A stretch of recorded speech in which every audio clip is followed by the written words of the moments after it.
In today's episode of the Platform Presents podcast, I have an interesting guest here with me today. I'm with Ashlee Landis, and she's hailing over from Ecolane. And Ecolane is all about empowering agencies through their technology stack in the end. And we really want to dive in what that really means, how Ecolane is working with agencies. We have a lot of agency marketers actually being part of the show, but also listening in, because obviously there's always some interesting marketing strategies to learn from. So this might be for you guys today. And yeah, I'm excited to jump in. Ashlee, welcome to the show. Thank you. It's good to be here, Lucas. Awesome. So give us a 360 overview. What is Ecolane all about? So at Ecolane, we believe in sustainability, social responsibility, and equitable access to transportation, regardless of a passenger's ability or social circumstances. So with that in mind, our products and services are designed to provide passengers with safe, timely, and a convenient ride when they need it. Can you tell us a little bit more, like when we talk about, right, maybe tell us like a typical application, like who's using it, what they're using it for, and which circumstances, just that people who are not as familiar with Ecolane, that they have a full understanding of how you're serving your clients. Sure. So we partner with public and private transit agencies, and we help them optimize their routes, perform more rides per hour, all while utilizing fewer vehicles. So we want them to focus on what they do best, which is providing a great service to their communities, which is the passengers that I mentioned earlier. So we just help them do that more efficiently and therefore win their communities. Got you. That makes a whole lot of sense.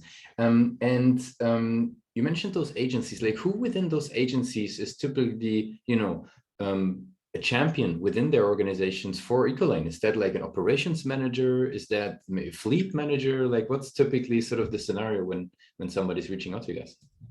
So typically it could be someone, it could be a dispatcher, someone who, was really taking the call center, taking the calls to arrange for those trips. It could be someone from the IT department who's just struggling with doing things manually. We have all different types of stakeholders who are requesting a demo and who are, getting them on board to see how software and really technology can make them run their operations more efficiently. Very interesting. And what would you say, how do they learn about Ecolane? Like what's the typical way of them, stumbling across you guys? Is that, or in other words, the client acquisition channels that you as a marketer find very exciting for Ecolane?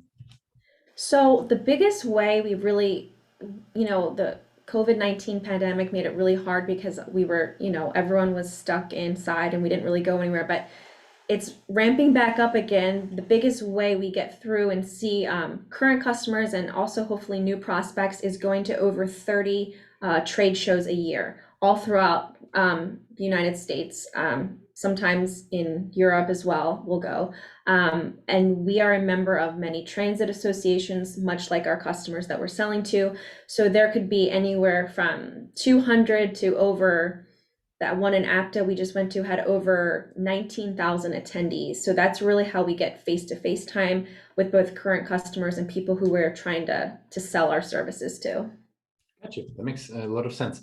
And what role does the website play? Like sort of like in the sort of the digital journey or the digital buyer's journey of getting to know you guys, like what role do you attribute as a marketer to the website?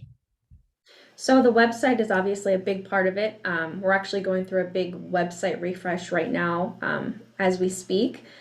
We have many landing pages, many resources there, and of course our demo request page where we always try to lead people back to whenever we're posting on socials or sending out a blast, an email blast or a blog. I just posted a new blog last night actually, and we're always trying to redirect people there to request the demo and really just show what our software and our team can do.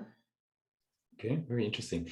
Typically, the marketers that we have on the show, they're very critical with the website always. They always, it's an ever evolving sort of body of work. What do you personally find is like sort of a strength of the website at the moment as it is versus, where do you see sort of, room for improvement or things that you're excited to work on, down the line? That's a very good question. And you're exactly right. I'm always very critical of how things are on the website, but at the same time, we do have a lot of good information on there. I'm really proud of, we have over 45 case studies, all resources that anyone can access to really show our results, how we measure success and how our agencies measure success. And we have a proven track record of really helping agencies be more efficient. So in that aspect, I'm really proud of the resources we have on there, but I do think it could be quicker when loading on mobile page. I wish it was a little bit quicker, so we're going to rectify that. And yeah, I think that would be my biggest critique right now is the speed. Yeah, I mean it's a very interesting one, because very often marketers are somewhere in the messaging or the value proposition. It seems you guys have that, and now if you make it faster, which obviously is sort of possible to reach because it's a very technical task. Very cool. Mm-hmm. Very, very interesting. Okay. I would just like to switch gears a little bit, right? Sure. Because we talked about what you guys are doing. We talked about, who you're serving, how you're thinking about the website and growth. I'm curious about yourself as a marketer a little bit. So maybe tell me, with all the content that is out there for marketers, right? How do you basically educate yourself and keep learning more as a marketer? Because there's blogs, there's podcasts, there's books. Like, what do you like to do in order to keep learning as a marketer? That's also a really good question. I really pride myself on, if I don't know something, I am a researcher. I will research, I will join webinars that are pertinent topics to what I'm doing. And I'll also ask if I don't know. I work with a really great group of people, very smart, from developers on the back end of what our software can do to people who have been a part of over 200 of our software implementations. So they all provide me such great content to really put out and show what we can do in terms of efficiencies and just being with the customer every step of the way, because change can be really, really hard. And especially going from, we deal with a lot of agencies who may be using pen and paper to now sort of doing this whole, like, revolutionizing their operations to go to technology. It can be very challenging. So what I try to do is just ask if I don't know something and do the research, and also learn by doing. I had never done a webinar prior to working here, but now I do 2 a month. And I do everything from the invitations to attract the people to join the webinar, and then hosting it, and then uploading the video, and then sharing that content if people weren't able to join. So just learning by doing, asking if you don't know, and just doing the research and not thinking you know it all. You have to, there's always going to be experts, and I can't know everything. So I'm a big believer in researching and asking for help and learning by doing. Is there something that you've learned along the way, actually, when it comes to increasing sort of attendees on the webinars? Is there like one little, thing, one tip you can give people that are, maybe in your shoes to having to run a webinar? Yeah. Anything that you've picked up? I think a lot of it is in the messaging, because sometimes we're educating our customer base, but sometimes we're trying to upsell maybe other value add modules we have. And I have found that less is more. Have a really good graphic, something aesthetically pleasing to draw the eye, perhaps embedding a video in the invitation, but less words and more like pop with a graphic. And a really good headline or tagline to get them interested in signing up. Very cool. I have some rapid fire questions at the end to wrap up the interview for today. Are you ready for those? Yes. What's the last book you read?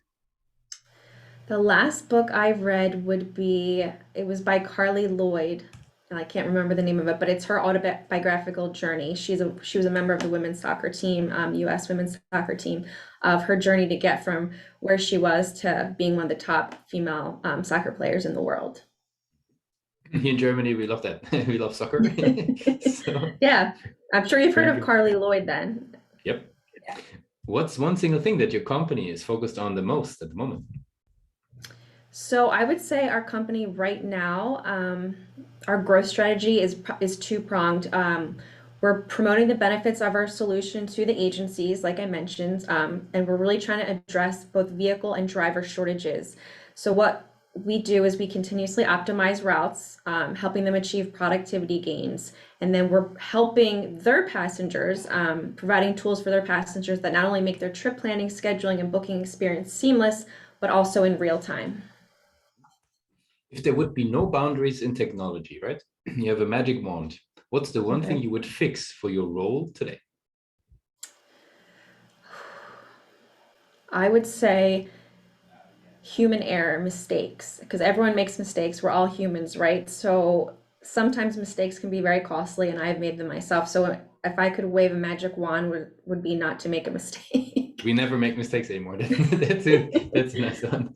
What's one advice you would basically, or let me phrase it different a little bit, right? If we do a little bit of time travel and we go back to the days of Temple University, right? So now you're Okay. heading out of education into the world of marketing in your career. What's the one advice you would give yourself for your journey? My one advice would be to tell my former self that everything is going to be okay and work out. I tended to overthink or worry about things, and I would not change a thing. I'm very happy with where I'm at now and the trajectory of how things ended up. And I would just tell myself it's going to work out. Take a deep breath. Very nice. Ashlee, I really appreciate you took the time with us today to be a guest on Pathon Presents. If people would be forgetting all that we discussed about Ecolane today, what's the one thing that they should remember? I would want people to remember that Ecolane was part of the technology revolution, and we're at the very forefront of it, where we would be helping millions of underserved people, senior citizens, persons with disabilities, reach their goals of mobility independence. Thanks a lot for being a guest on Pathon Presents. Thank you.